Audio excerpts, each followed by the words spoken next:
ভাই শুনুন, আল্লাহ উত্তম শিফা দানকারী। মানুষ কেবলমাত্র উসিলা। ডাক্তার, কবিরাজ, ওষুধ, হুজুর এগুলোর মাধ্যমে মহান রব্বুল আলামিন রোগ ব্যাধি ভালো করে থাকেন। রোগ ব্যাধি ভালো করার ক্ষমতা আসলে আপনারও নেই, আমারও নেই। তাই আমাদেরকে মনে প্রাণে এই বিশ্বাস রাখতে হবে যে রোগ ব্যাধি ভালো করার একমাত্র মালিকই হচ্ছেন আল্লাহ।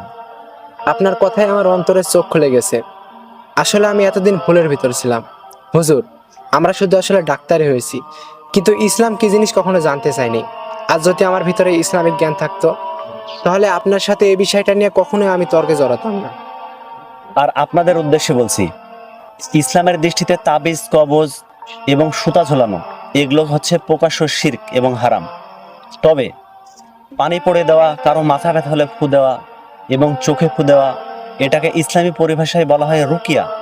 আর আল্লাহ রাসূল সাল্লাল্লাহু আলাইহি সাল্লাম এই রুকিয়াকে জায়েজ করেছেন। তাই আসুন আমরা কোনটা হালাল, কোনটা হারাম এবং কোনটা শিরক বিদআত সেটা সঠিক জানি এবং রাসূলের পদ্ধতিতে জীবন গড়ি। আর এরকম সত্য সুন্দর ভিডিও পেতে চ্যানেলটি সাবস্ক্রাইব করে পাশে থাকি।